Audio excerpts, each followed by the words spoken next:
it is against the National Resistance Movement, NRM's fourth principle of democracy.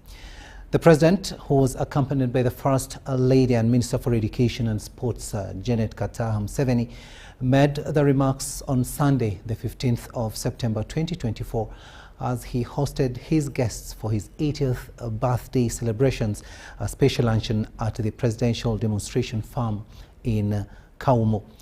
According to President Museveni, the NRM has already brought developments in the Luwero Triangle, former war zone of Abdul Nasser, Mondlane Luta, Kabalega, Nkrumah, Ngoma unit, and are now active commercial agriculture areas.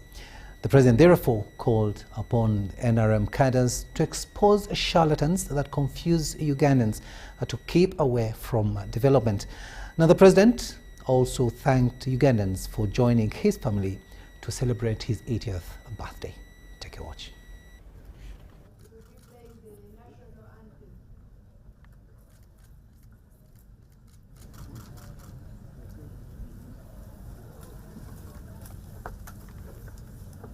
And services. In the history lessons, I had understood the value for the wealth creators of Germany, of the 39 kingdoms of the Germans, uniting into one Germany in 1871. Also, the example of the unification of Italy in 1861. Wealth creators needed markets. This is why I put all my choices to the University College Dar es Salaam. I wanted to be near Mwalimu Nyerere and the freedom fighters of Southern Africa of that time. These linkages with Mwalimu and the freedom fighters of Southern Africa came in handy when it came to sorting out internal problems in Uganda by holding to account those who endangered our future by pushing the sectarianism of tribe, religion, and gender chauvinism. Fourthly, I strongly believed in having a family now that I was an adolescent, whatever situation I was in, whether in peace or war. The idea of Treche being childless was most disturbing. I'm therefore most grateful to God and to Mama Janet for enabling me to have children that have now given me grandchildren in the midst of turbulences initially. They are a wonderful and productive group of Ugandans. Fifthly, from the beginning, I had contempt for educated people that only cared for the prosperity of their families. I believed in the mass line, prosperity for all, Bonaba Gagawale, Bonaba Gemebwe, immunization for all, Bonaba Some, education for all. Chijagozo Parish headquarters is where I would retreat to, to write some documents, but also get some sunshine for vitamin D, because the Kitemamasanga forest in the valley was always cold and the sun was blocked by the foliage. Kaumu camps helped us to do the following: adopt the code of conduct, which we did at Segirinya's camp, which was just across there. Rescue the guns dropped by Kaira near Dambwe before the Obotes took them. Again, by this time, we were at Segirinya's camp, just across there. Start addressing the mistakes that resulted from the killing of one of our commanders called Kashanku. The interview with William Pike that exposed the NRA to the world. When William Pike interviewed me, it was actually around here when he visited us. And above all, the place at which I ordered General Saleh and Hachigongo to finally start the Western Front in the Rwenzori Mountain before I left on the 12th of March, 1985, having confirmed that Obote was about to collapse, to look for more guns to ensure that we had enough armed soldiers to stop the chaos in the country on account of the vacuum consequent to the collapse of Obote, which I was sure was coming. I don't know whether Hachigongo is here. Is he here? Hachigongo. Therefore, the most of the 80 years of my life we are talking about, we have been in the trenches of resistance with the resistance fighters. So I have spent more time with the resistance fighters than with any other group. The resistance fighters, past and present, you have done Uganda and Africa proud.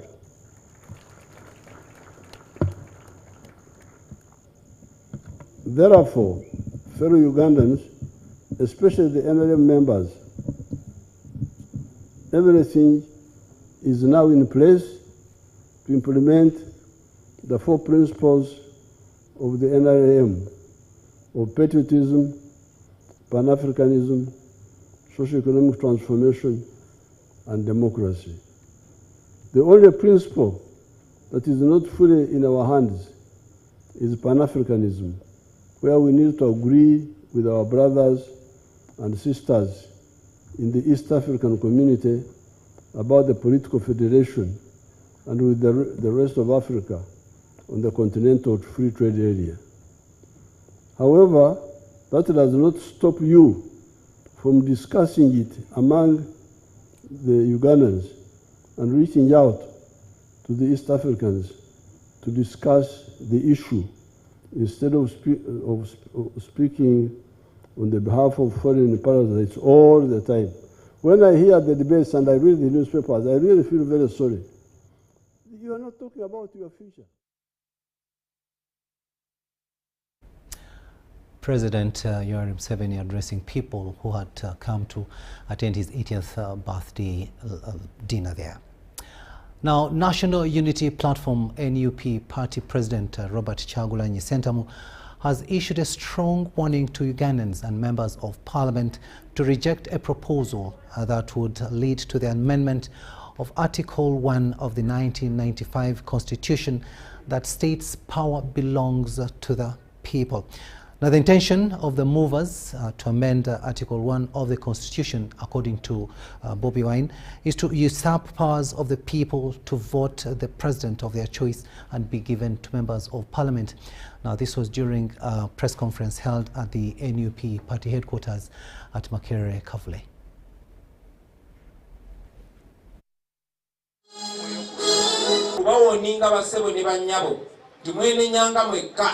Gwali yagambe ebyobufuzi tebinkwatako kasita by now mwena mukitegedde nti ebyobufuzi bebisalawo ebbeeyi gy'ogula sukaali bibye bisalawo ne mu ddwaliro bawaliyo eddagala oba tewali. Proposal to have parliament elect or appoint the president. We believe that that will usurp the powers of the people to elect their own leaders. It will usurp the powers of the people to elect their president. And I want to urge all leaders at all levels that please let's stand firm against this. Even if you are in the NRM, even if you are in NUP or any other political affiliation, even if you're independent, kindly stand against this. So, as a consequence of that, I have now got all the evidence that in the last election, NUP cheated by 1 million votes.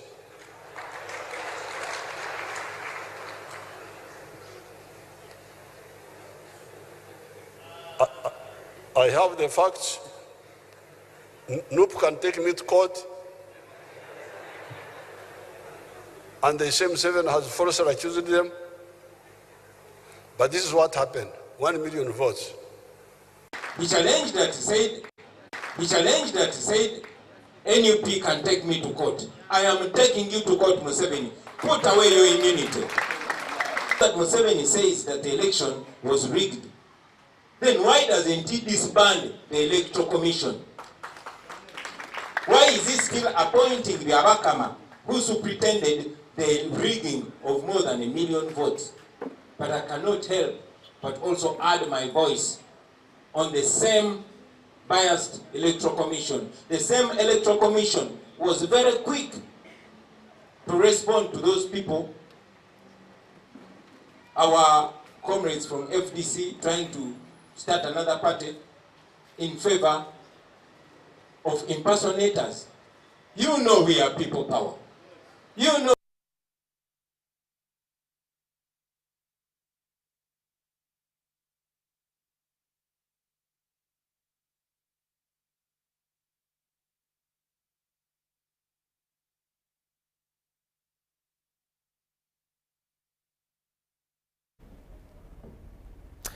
Now, members of the Forum for Democratic Change Party Katonga faction have given Electoral Commission 1 week within which to issue the promoters of People's Front for Freedom a name or of a political party.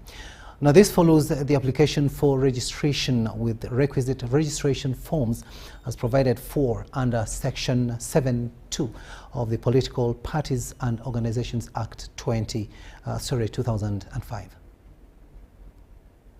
Freedom for all for freedom, all for freedom, freedom for all.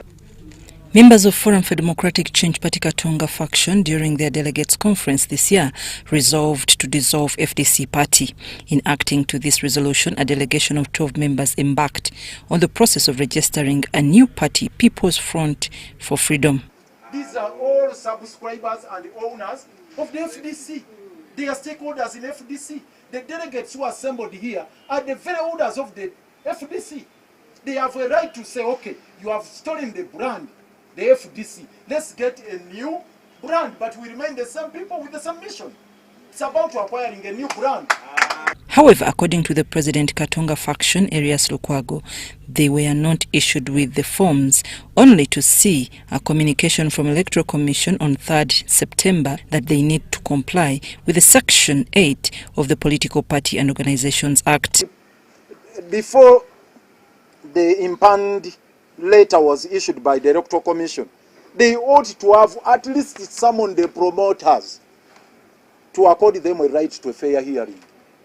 Please appear before the EC and substantiate your application to reserve the name and move the commission to issue with the forms. They have a duty under the law to issue forms to whoever seeks for the same. They cannot block anybody from picking forms. Lukwago explains that reserving a name of a political party is a well-acceptable practice, but should not be used as an encumbrance to register a party. Electoral Commission in its letter cited that People's Front for Freedom is more similar to People Power Front, which to Lukwago is ambiguous because PPF is not yet registered but reserved the name. So we are asking the Electoral Commission, for how long did the People Power Front reserve the name? They are not clear on this. But even if they had reserved the name, there is no political party with a registered name, People Power Front, as per the list of the gazetted political parties. PF, that is People Power Front, and the PFF, People's Front for Freedom. Again, for emphasis' sake, a political entity cannot patent a letter or word. In its particulars, PFF chose to use royal blue and white as their party colors, but Electoral Commission said these colors are for FDC party. Some of the different shades of blue, they are more. But no one is going to stop us from using this royal blue. Nobody wants to assure you. Royal blue, we have emotional attachment to it already. The genesis of it is quite very rich. Members of Katonga threatened to take drastic action in a week's time if the EC continues to frustrate their efforts. I'm Nafka Farida and Stephen Kalisia in Kampala. Meanwhile, the FDC party spokesperson John Kikonyogo has presented a document from the Electoral Commission confirming the Kiijanangoma faction as the legally registered party and that they are the rightful owners of the FDC party under the Multi-Party Organization Act of 2006.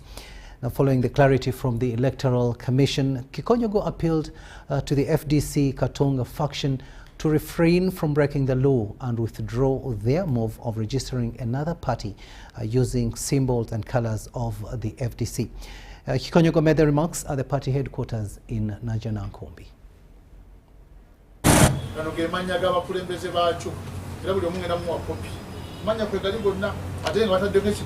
Certified copy. The Electoral Commission. Certified copy, true copy. Electoral Commission. Amanya kaya wogala bano bakulaga nti president w'ekibiina office of the president mulimu president ne ba deputy president honorable Patrick Oboyamuriat ne kulaga the office of the secretary general ne kulaga secretary general honorable Nathan Andala Mafabi n'abamudirira bonna ne bateekako sijja basoma amanya mangi ne kulaga office ya treasurer general Kulembera ye mukulu w'ekanya n'amanya gonna ye treasurer general ne ba deputy be amanya ne gateekako ne kulaga office ya chairperson eriko honorable Jaka Sabi tumwe bintu byonna wano okulaga tsiba bafuna musitwala ali abadde bawoza nti waliwo chairman wa FDC omulala tubeere bakulu tubeere bagunjufu tuve mu byokusaagira mu bintu bino bakulaze nti honorable Jaka Sabiti, the chairman of party. Attention, Javadi Beta Lugun, but they are doing the popular Zaw when the Zamabala against conference and the Royal Popular Zaw. The constitution in one was a member. Because of trying to party and Dala, book we get a part of Lucy, or a member of Fua.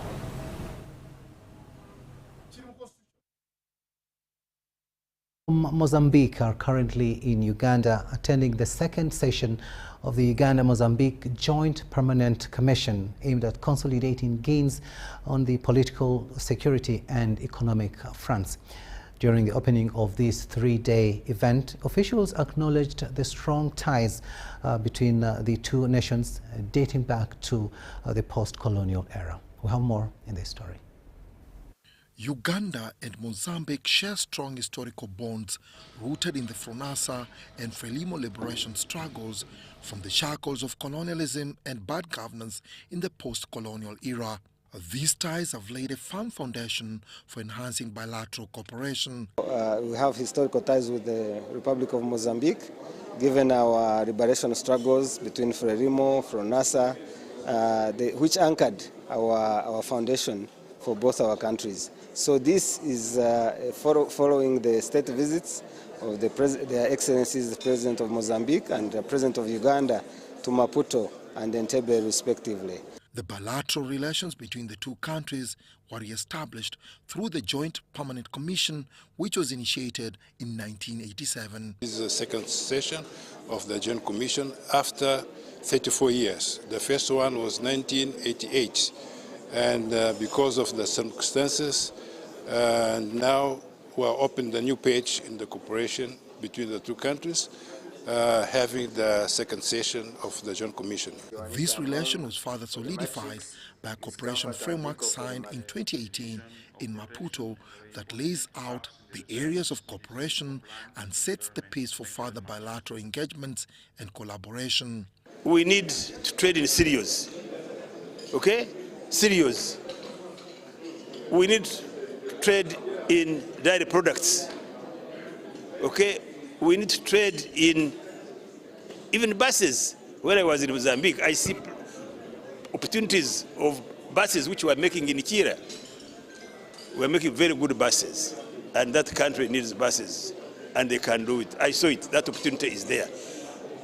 Export manpower, skilled manpower, that one is possible. And some of you guys who are there are doing very well. This meeting in Kampala is focused in fostering structured and enhanced bilateral relations between the two sister countries. They've given us a draft of visa exempt, so it's upon the government of Uganda to accept that understanding to exempt visas for the Mozambicans that come here. So it's really a great opportunity. Yes, currently we both parties charge each other, and as you're aware, when like the colleagues that have come here, I'm sure they have paid $50 to come here. And in the airline industry, we have what we call the bilateral air services agreement. So we are looking forward to these 2 days, getting out with a signed memorandum between Uganda and Mozambique that allows the airlines to fly and support one another. So as we've been seeing Uganda Airlines growing wings, going to different countries, this could also be another country. Through enhanced bilateral ties, Uganda and Mozambique expect significant economic and social advancements across the areas of cooperation under the two subcommittees, political security and economic. The discussions are anticipated to result in several memoranda of understanding. It's the second session of the Joint Permanent Commission between Mozambique and Uganda, and top on the agenda is increasing trade, enhancing collaboration in the aviation industry, as well as allowing visa-free access between the two countries. Dennis Igoa for UBC News. Thanks, Dennis, for that story there. Now, Uganda Police Force is urging stakeholders in the education sector to find modalities of eliminating crowds by students in banking halls while paying school fees. Police spokesperson Rusoke Kituma says unscrupulous people gather around banks and extort money from students who spend long time in queues.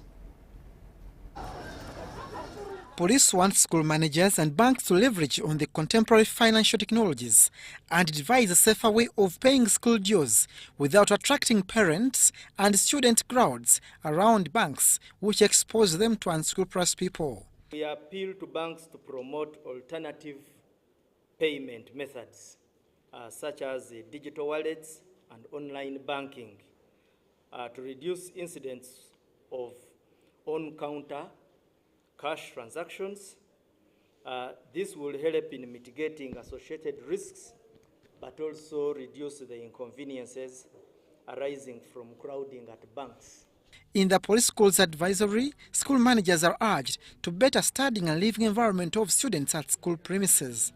Schools are directed to install firefighting equipment and regular review by the school security management committees. Does the school have firefighting equipment? That is one. There are other risks, leave alone fire. Children like playing all over the compound. Have you covered those manholes all over the compound? Are they safe to run as they wish? Those transporting students to schools every day are advised to model a proper approach of dropping and picking people responsibly. Check vehicle registration numbers and take note before you board them. Walk on the right-hand side facing the oncoming traffic. Cross roads carefully, that's by checking right before you cross, left and right, then cross. And while crossing, you don't need to run, just walk. The Directorate of Traffic and Road Safety also called upon school administrators to collaborate with the police and sensitize students on traffic rules and regulations. It is important for you to collaborate with the local authorities, especially the traffic police or the police, to ensure that they always come and sensitize these children about road safety. Monitor the student drop-off and pick-up areas. Meanwhile, police working with the UPDF carried out different operations to crack down criminalities in different hotspots in Kampala Metropolitan. In these operations, 77 suspected criminals were arrested in areas of Northern Bypass, Mulimira, Kileka, Kireku, and several exhibits recovered.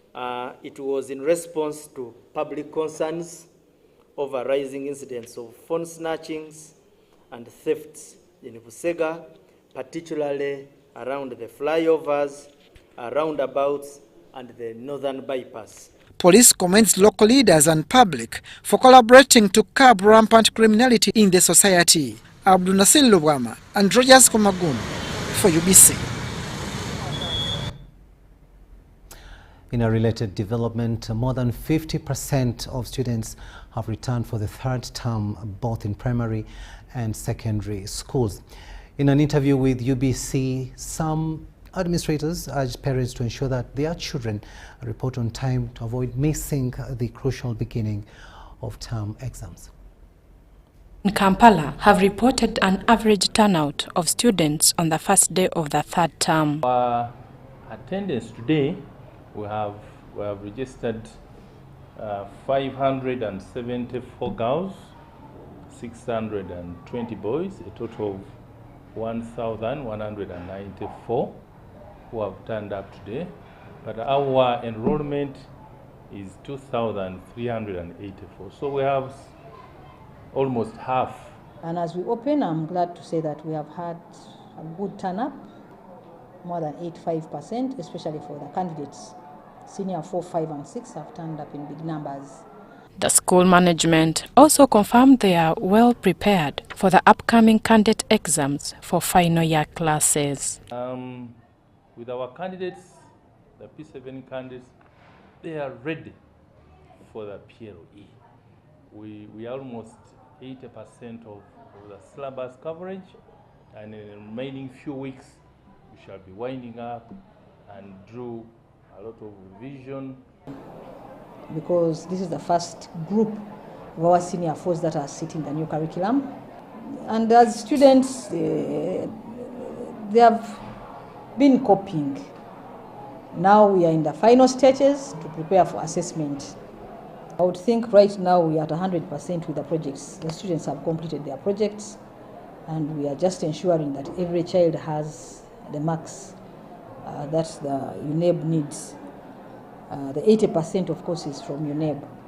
It has not been quite very easy, but we are managing.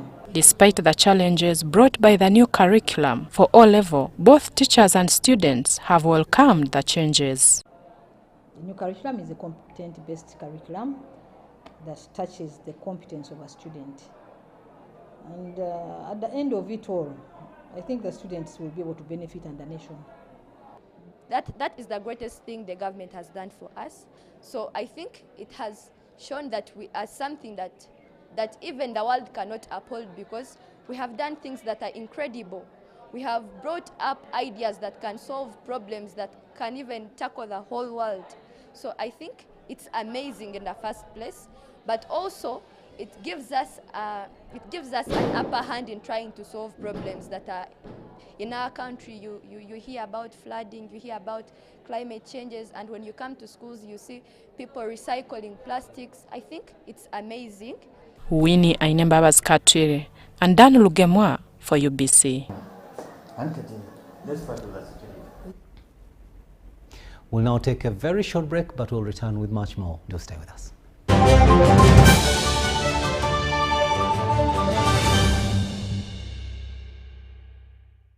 Yellow, this is MTN. We are currently in Nakaloke, Mbale District, Bilari, Nursery and Primary School. We are here to award a winner, and our winner happens to be Mubaraka Hadija. Naine mukwano gwange ne mugamba konti aba MTN bankubidde esimu ne bangamba nsasudde school fees era ndi muwanguzi. Nadamu nangamba nti aba bafere.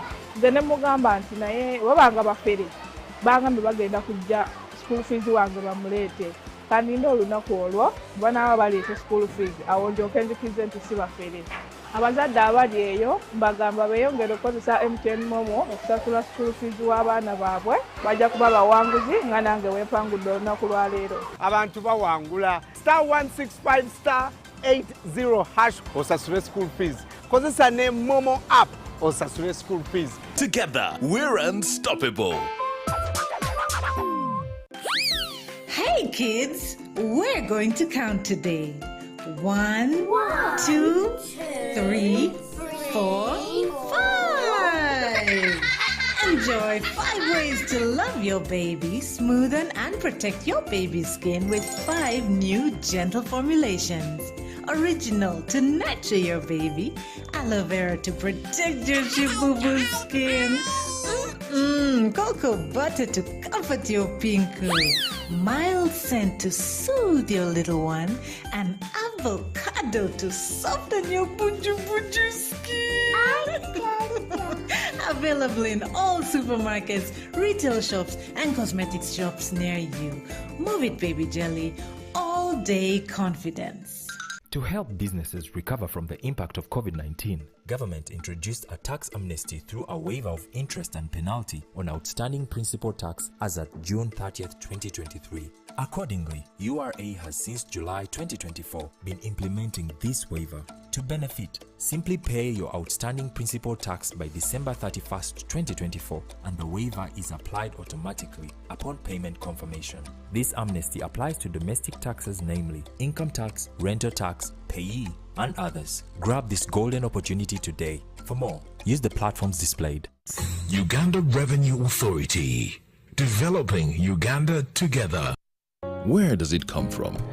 That thing that makes us Ugandan. Some say it's in our history, in our culture, and in our hearts, in our warm smiles and vast miles of coffee.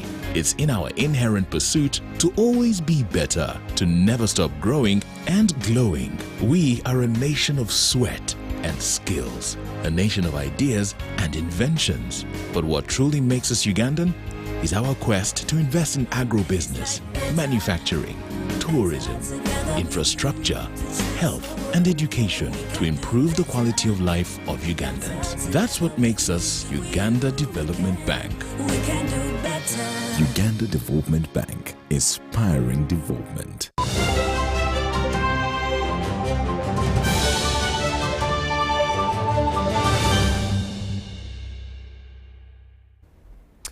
Welcome back from that break, and this is News Tonight here on UBC TV. A warm welcome to those of you just joining us. Now, judicial officers have been urged to strictly adhere to the rules governing bail, particularly in cases involving capital offences. Now, this message was delivered by the principal judge, Dr. Flavian Nzeija, during the opening of a two-day conference in Kampala, where judicial officers are undergoing training on rules and practice directions. We have more in this story. With a need to enhance justice and improve on service delivery, judges and magistrates at different levels are undergoing a two-day training on rules and practice directions. The training, organized by the Judicial Training Institute, was officiated by the Principal Judge Dr. Flavian Nzeija. There has been a problem with these rules, as you will notice. Especially when it comes to summons for directions, some people, you have seen people even requesting for submissions, and, very protracted hearings, others. So there has been a kind of like a miscoordination on how these are supposed to be applied. We hope that out of this training, we should have one harmonious position. Therefore, the rules and practice directions that you will be trained during this workshop range from the year 2016-2022. As judiciary, our wish is time to train judicial officers and stakeholders in any new rules, in any new court rules and practice directions that are passed. However, this is not always possible owing mostly to financial constraints. I'm glad that resources have been mobilized to conduct this training. Nzeija expressed the need to increase the Judicial Training Institute budget to help in training judicial officers as one of its laws. I've always advocated that we should have a permanent budget for Judicial Training Institute. In other words, that from January to December, we know the schedule so that the judicial officers can integrate it into their own schedules. Because ordinarily we affect the court business when we do this. We shall try again.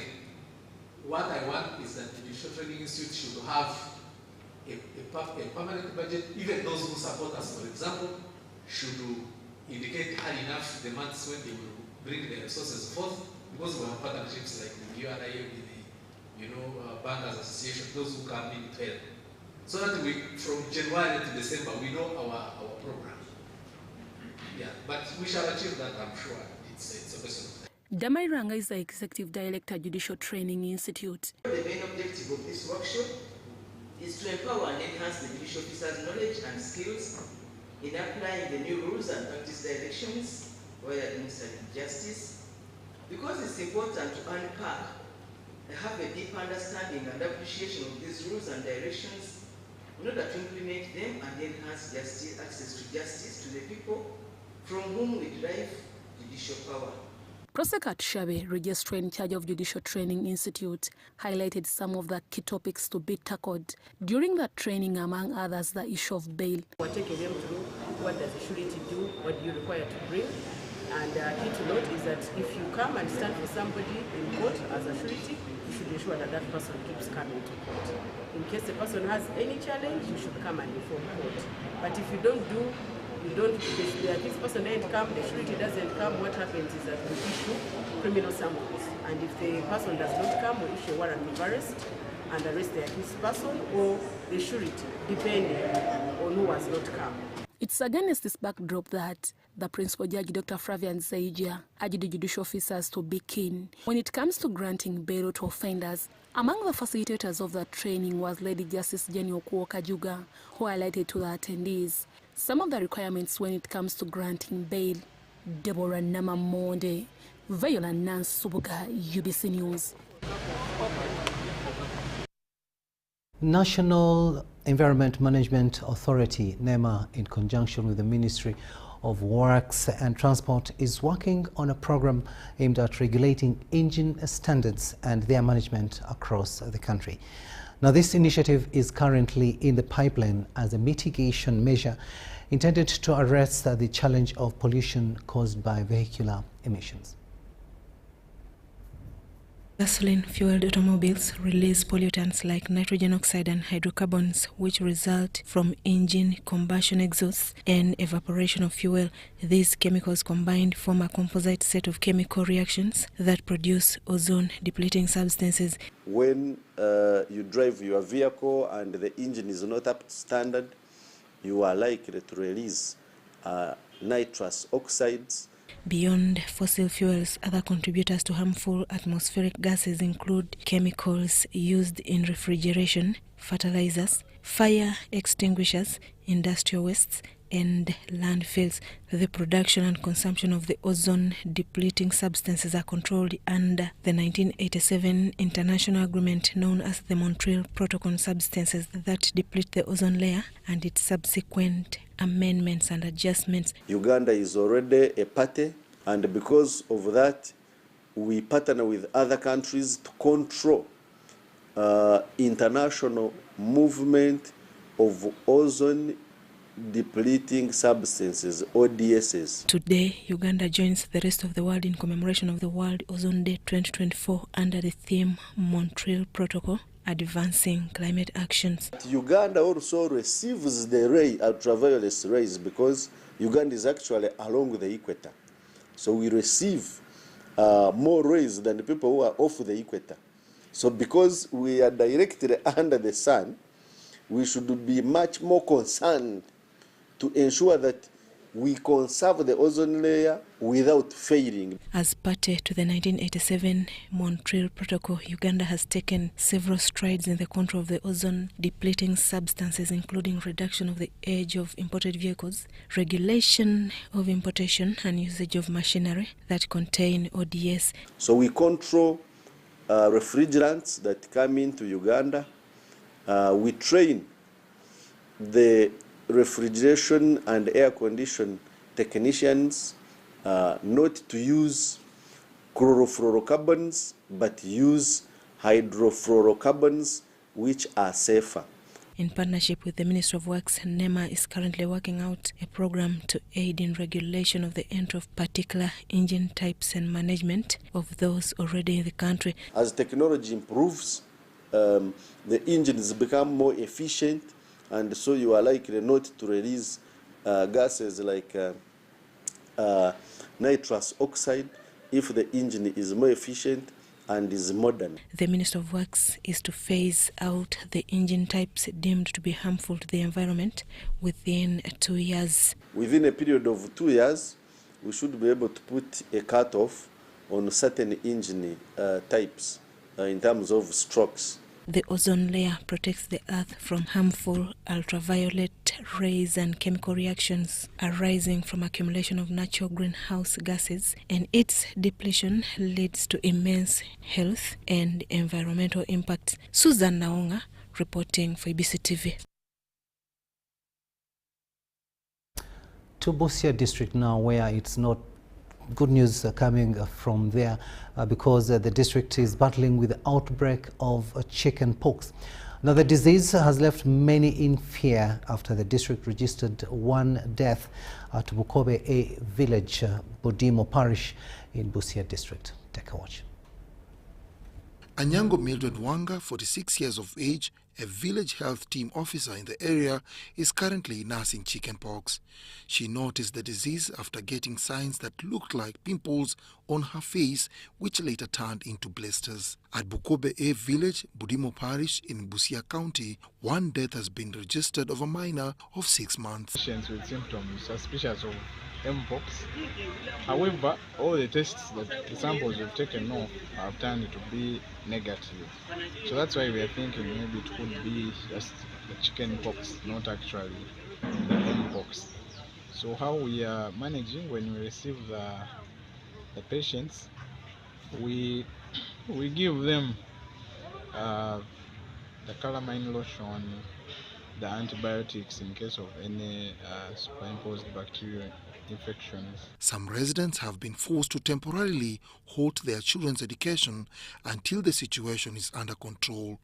Clement Anyango Adena, the chairperson LC1, Bodimo village, says at least 92 households have been affected and appeals for government intervention. Areas of worship have embarked on enhancing sanitation to avert the spread of the disease.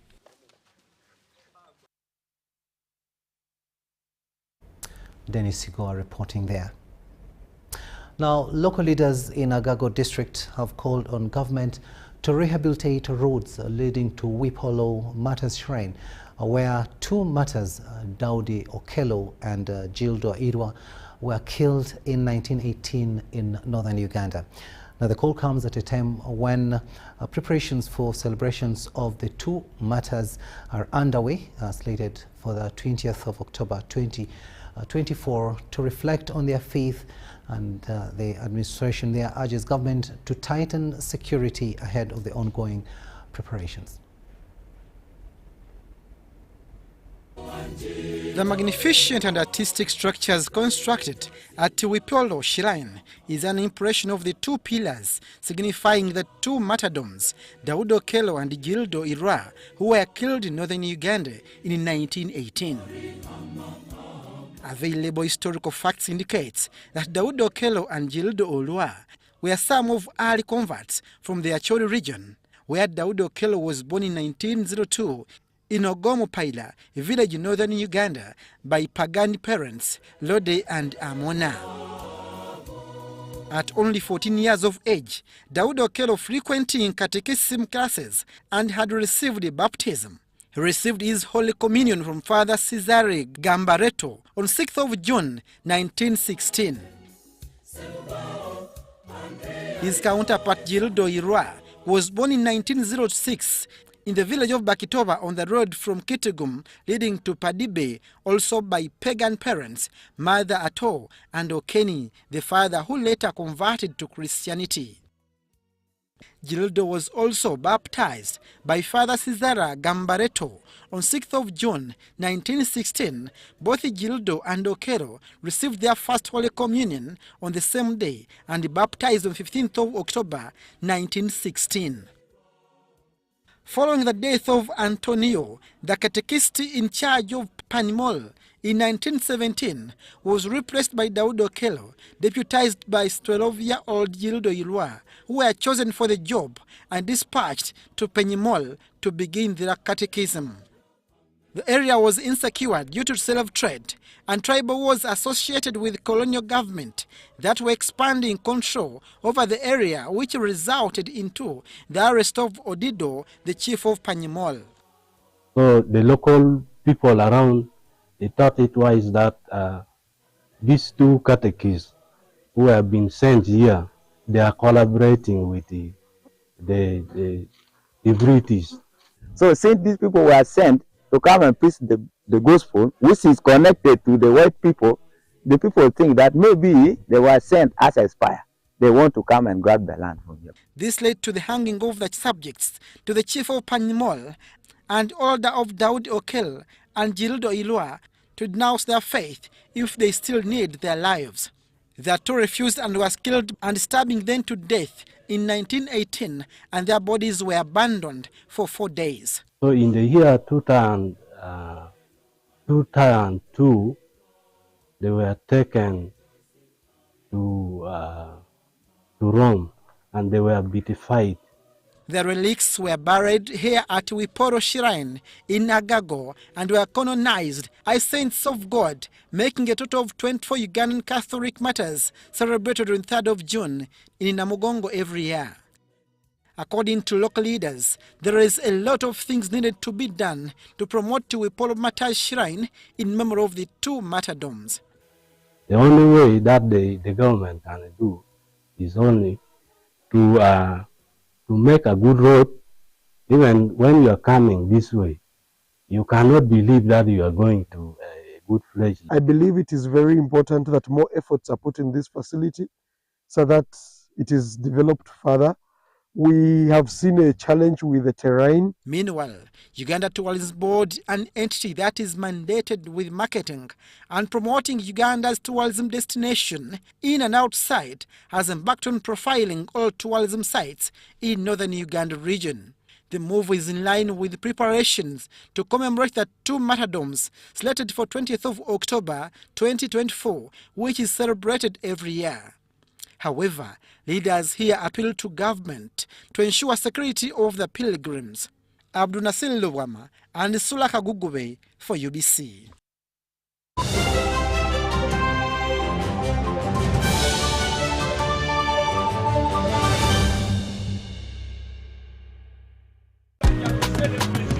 You used to tell me that I don't make you happy. All that time you would be complaining.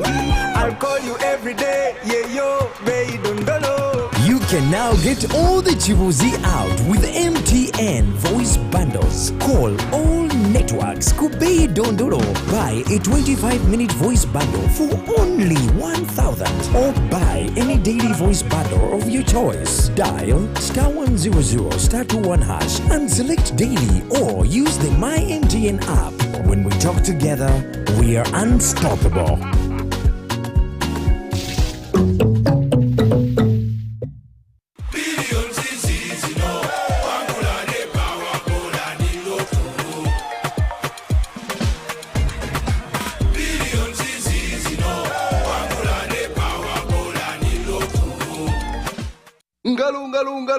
It's true what people say, that when I wash and you wash your hands with soap, we'll have less infections as Ugandans. After all, it's hands that handle money. It's hands that feed us.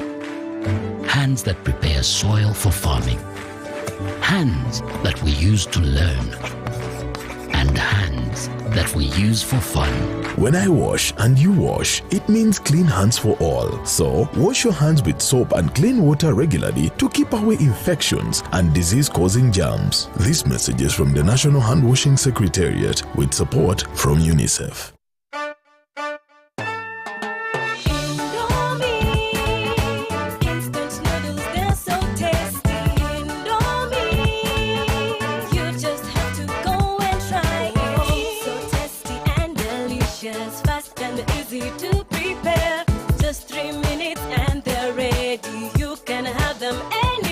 Indomie Instant Noodles is available in 3 flavors of chicken, beef, and vegetable. Buy your Indomie Instant Noodles in supermarkets and dukas near you anywhere across Uganda. Indomie Instant Noodles, Uganda's best-loved noodles.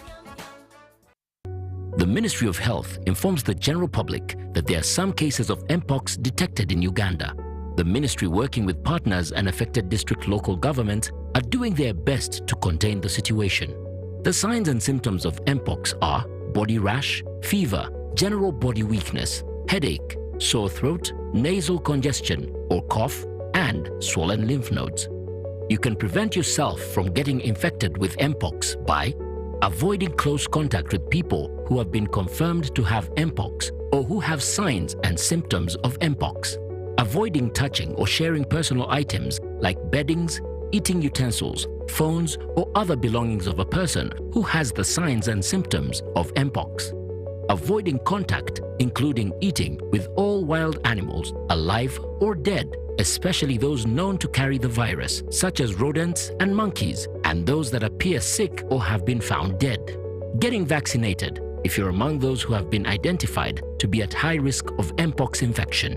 Mpox is treatable and usually goes away after 2 to 4 weeks. However, it can be severe, causing even death, especially among children, pregnant women, and those with other health conditions. For more information and support, contact your nearest health worker. Call the Ministry of Health's toll-free line on 0800 100 066 or send a free SMS to your report on 8500.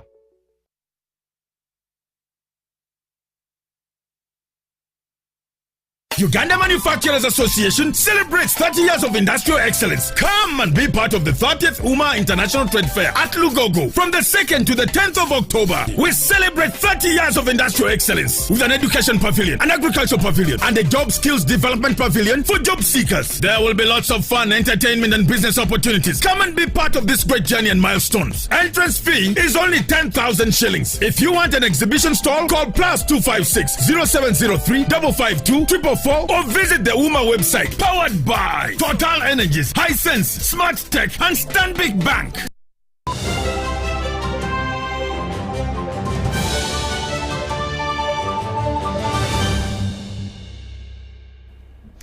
Welcome back. Let's have a look now at business news. And at least about 9.3 million young people are looking for employment in Uganda. And currently, the country has a youth employment gap that needs to be addressed. Now, a student at Busitema University, Kathy Nandaola, says jobs will be looking for her. She works and earns from Kazibwe Family Mixed Farm, a family venture located at Namazala village in Jinja district. A student of agricultural engineering and mechanization at Busitema University, Kathy Nandaola loves farming and is already earning from agriculture. She is an accounts manager at Kazibwe Family Mixed Farm. I am a passionate farmer. Farming my parents have not just introduced farming. No, I have grown up farming. I am interested in what they do because they have showed me that through farming we can get your school fees. Through farming, we can get your pocket money. So that makes me think positive about farming. Whenever I put in my effort in farming, I know I'm going to have a positive benefit out of it. Kazibwe Family Mixed Farm employs Catherine and her brother Hilary Sebaiga as the farm manager. We do dairy farming, we do cocoa, we do coffee, we do bananas, and we also do piggery. We run Kazibwe Family Mixed Farm as a family. We do not have to say that we should only wait for the white-collar jobs. No, actually agriculture is the backbone of our country. So if we opt for agriculture, then we shall shift our country to another level. More than often, we as Ugandans are looking for jobs and we are crying about youth unemployment.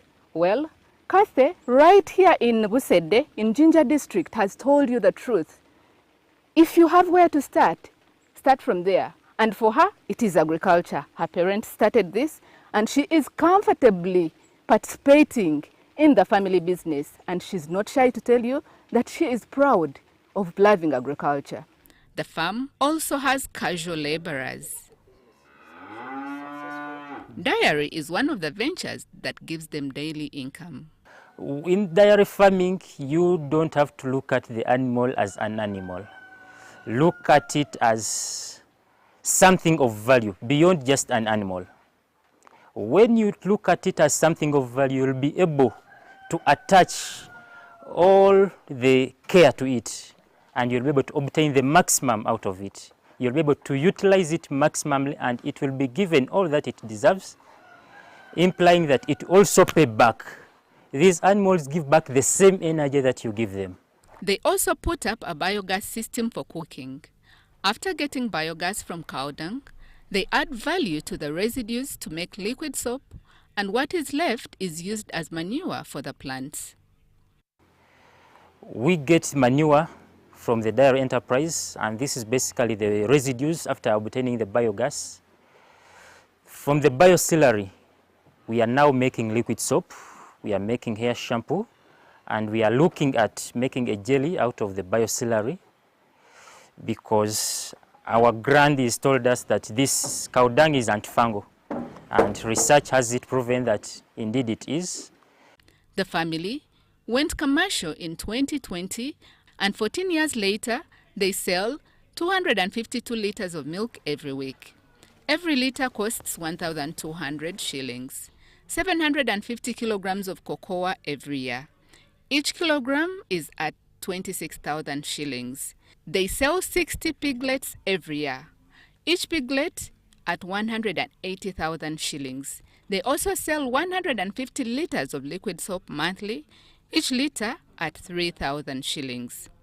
The farm manager, Hilary Sebaiga, says that they plan to create more jobs and increase their income through value addition. We are thinking beyond the milk and the beef that we obtain from the cow. We also looking at expanding our dairy enterprise to 25 animals with a target of 300 litres daily milk production, and this will drive us to value addition. We are looking at making cheese and processing yogurt. They have also planted 3 acres of coffee, which is ready for harvesting. But also, there are challenges the farm meets. Acquiring the best quality input from the market is a challenge.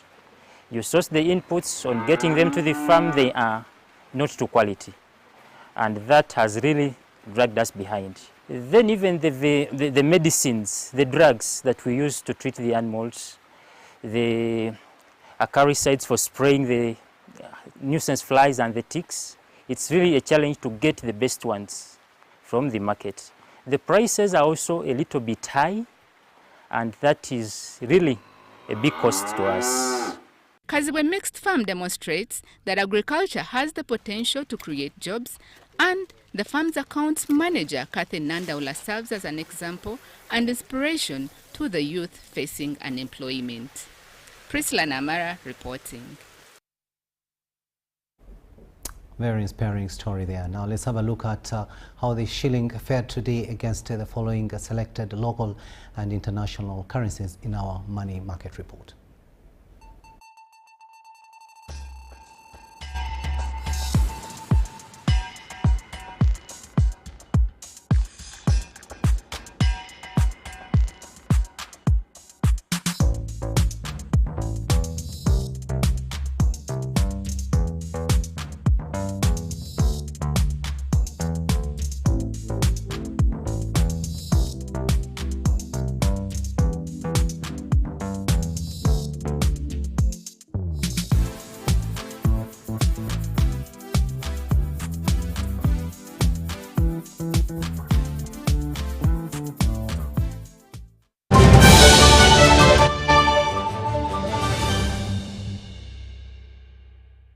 Welcome back, Sports News now. And hundreds of children with intellectual disabilities find themselves marginalized, and even others are losing hope in life.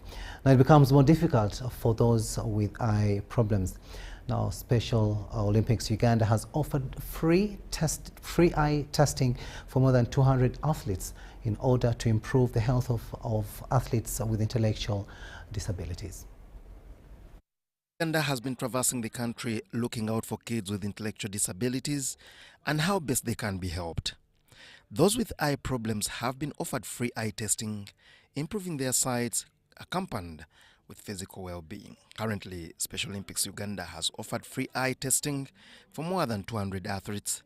This has improved health for kids with intellectual disability. We call in our Special Olympics language, we call it opening eyes, but specifically it is eye examination of the athletes we work with. The athletes are the persons who have intellectual disability. So with our collaboration and partnership with the Optometry Association of Uganda, they are here to screen the eyes of the athletes. They help them to get the examination. They recommend what they need.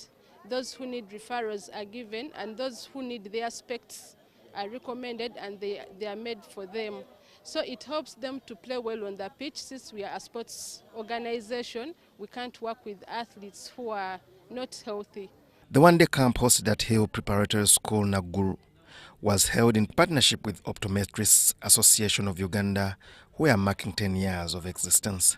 Special Olympics offered a number of health initiatives to athletes, including physical exams, vision, eye health, audiology, dentistry, nutrition, emotional health, physical therapy, and podiatry.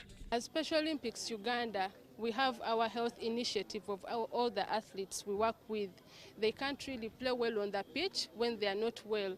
For example, an athlete can be on the pitch, but they cannot see well, so that affects them. But helping that athlete get their spectacles, it really helps them play well on their pitch and achieve their sports goals. The activity provides vision screenings, reflection, eyewear, sunglasses, and sports goggles to Special Olympics athletes. Globally, the activity is delivered in partnership with Lions Club International, enabling Opening Eyes to reach one of the world's most underserved populations, those with intellectual disabilities. Amon Ngabo reporting there, and that story brings us to the end of this bulletin. Thank you so much for having kept us company. On sign language, it has been Senyamo Yusuf and Rukidi Kiijanangoma. But do remember, our second and final edition comes your way at 10 p.m. Bye for now.